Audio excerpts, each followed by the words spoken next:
Disclaimer. Hello everyone! For this video, I want to take a gander to looking at the past with Beyblade Burst stadiums. Obviously we have the original standard stadium, but I'm more focusing on the DB stadium. I feel like every time we talk about this DB stadium, it's sort of like someone goes, oh, what Burst stadium are you playing in? And someone says, oh, the DB stadium. And then after the reaction is...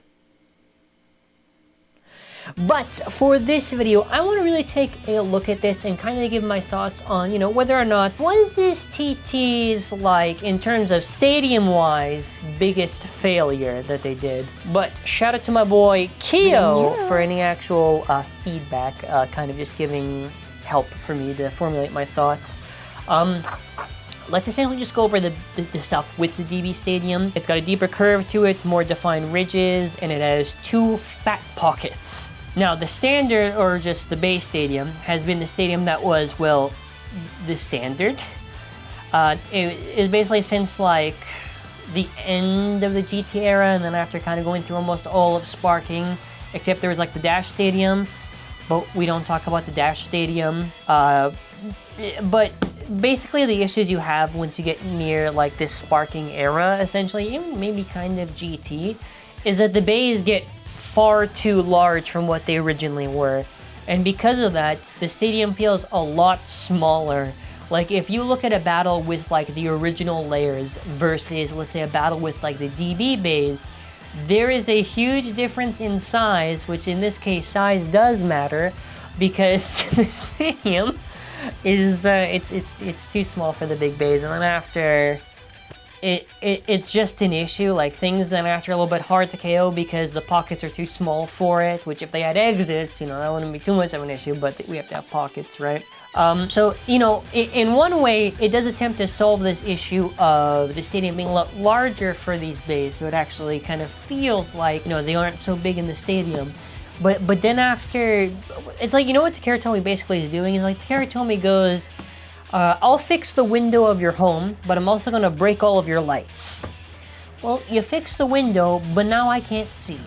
That's basically what they did with the DB Stadium, because the issue with the DB Stadium is, well, maybe the size issue for how, you know, big the bays are to, like, the pocket ratio and all that stuff, maybe that's solved. Your issue is that it kind of kills a fundamental type of Beyblade that should never, ever be mitigated to this amount, which is attack Beyblades. Now, the issue with this stadium is that because of its sloped design and how the ridges work and everything, attack can't really work. And keep in mind, through the later game of Beyblade Burst, because the bays get so heavy, you need rubber attack. If you do not have rubber attack on your bays, they will not work, they will not have enough friction and speed to be able to give impact on anything, and it's kind of dead. So then the issue is when you use rubber attack in the DB Stadium, instead of it being where you can control your base paths and kind of be able to make strategy around it, this stadium controls your Beyblade, and not in a good way. It basically forces your attack type to basically kind of tornado stall almost around the ridge, waste all the stamina. There's no real proper way to get to the center, not by slamming the wall, not by going to the center. So you basically have it where rubber attack is dead. And then after your only options, it gets narrowed down to essentially what's been mostly used in Asia events, Guilty. Why Guilty? Because Guilty is the heaviest attack blade at like a whopping like some shit like 18 grams or whatever. So that's the only thing that's gonna have enough weight when attack types come crashing down to be able to maybe KO stuff. But even then, the other issue you're gonna have is that because attack needs stamina, you essentially have it where Guilty is gonna be using a little bit more of a mobile combination, so like Metal Universe, where it has the stamina and mobility to be able to beat left stuff and maybe be able to beat right stuff, hopefully, but even then that was a little bit shaky as a solution. Otherwise, maybe other parts could be like Destroy or All Might that you can maybe use, but even then, it's very hard to use effectively. Now, either way, another issue with the stadium is like the points, because KOs are very hard to do. Like, the irony of the DB Stadium is that for how large it is with the pockets, because how attack works in that stadium for its movement pattern, you can't really KO properly. It's 1 for spin, 1 for KO, and 2 for burst, which is really dumb. Now, if you were to do it how I modified it, which I did a sudden death back in Anime North of 2023 last year, I had it to this idea where essentially you either do something where it has to be sudden, like you get a 100% reward on the KO, and it's like you get full points, or you gotta raise it a bit more. Honestly, kind of similar rules to like how you do the Extreme Stadium in Beyblade Burst, because like, if you do a KO, dude, you gotta be rewarded for it, because the shit's never gonna happen. You might as well just be like, if you KO, you get the win, right? So that was my philosophy, kind of, which I do have a video kind of going over that you can check out. One thing that can't be denied is that the stadium is a lot more biased towards stamina battles, stamina Beyblades, and all that stuff. Because of the deep bottom part, things like actually bearing parts, which is pretty interesting, because of how deep the stadium is, actually destabilize really bad because of how deep the cone is, so it's not like flat, right? So because of how deep it is, the axis of it starts to tilt quite a bit, and it will like destabilize a lot. There are some kind of cool things about this stadium, kind of, I guess. Like things tall drivers like high extend plus dash work actually pretty well in the stadium because of its tall height. Barry Mobius, strangely enough, also does work because of its height. And other drivers that are very prominent, you'll probably see in the meta, would be like a drift, a metal drift, a bearing drift, metal universe, Mobius, high extend plus dash, Barry Mobius, and these are the drivers that you're probably going to get used in the stadium quite a bit. Barry Mobius for height, high extend plus dash for height, Metal Universe for not being able to... Actually, the cool thing about Metal Universe on this stadium, I didn't even mention this, Metal Universe, it kind of sucks in a standard stadium because it just self-KOs, but in a DB stadium, the actual space of it, it works super well. And that's one of the nice things I actually liked about it. But yeah, the meta is literally just equalization stamina. Like, for an example, World and like a Blitz Drift combination, you're going to see it used quite a bit.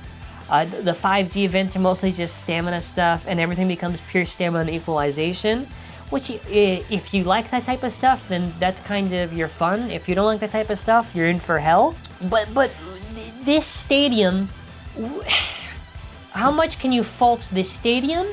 More or less the era and the fault of it just going on so long, because Beyblade Burst has gone on for so many years at that time.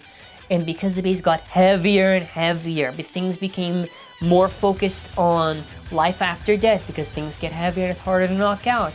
The meta becomes more equalization because there's more left options. By the way, that's why left should be limited as much as possible. There's more options and that type of stuff. And then after, it's like, well, the meta has already shifted quite a bit by the time you get to sparking. So to me, Takara Tomy just going, dude, why don't we just make a stadium which is based around that? And that's essentially the DB stadium. So it's almost like I can't fault them. It's literally just a product of what Burst was culminating towards. So in one way, you can look at it, well, it just served the purpose for its era. In the other way, you can look at it, well, it's unfortunate that the stadium couldn't have been just... they should have just done the stadium, but like the original Burst standard stadium, but just bigger. That's literally, I think no one else would complain, but I feel... I don't know, they really just tried to be a little bit extra with it, and can we say it's a failure? Even then, I would say it's like, not really. It did the purpose that it should have. Is it a failure in terms of general excitement of the meta, that type of stuff? Yeah, you could probably say something like that, but I thought just to go over the stadium, because the stadium does get a lot of shit. I do kind of even joke with the Dash Stadium, and the Dash Stadium is not like too bad, but this is what happens when you go on for so long. They have to make something new. They have to make something that's interesting for the gameplay. Whether or not they accomplished it, that's up for you to decide. But yeah, my thoughts on the DB Stadium, I just view it as, on one hand, I can do maybe these big bay battles in the stadium. On the other hand, you know, how the bays kind of work around it. It's like, because that's even as we end off. Even that's also why, for an example, you see parts released during DB and BU, literally just plastic, no rubber. And it makes sense, because they can't function. But yeah, that's about it for this video. Let me know your thoughts in the comments. What did you think of this stadium? Did you like it? Did you hate this stadium? Hate it so much you never want to see that stadium ever being...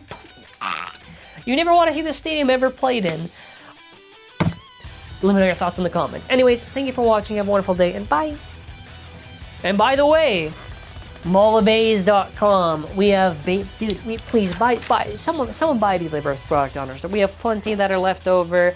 It's an optional way to support this. I appreciate any support regardless. And yeah, thank you for watching. That's gonna be it for now.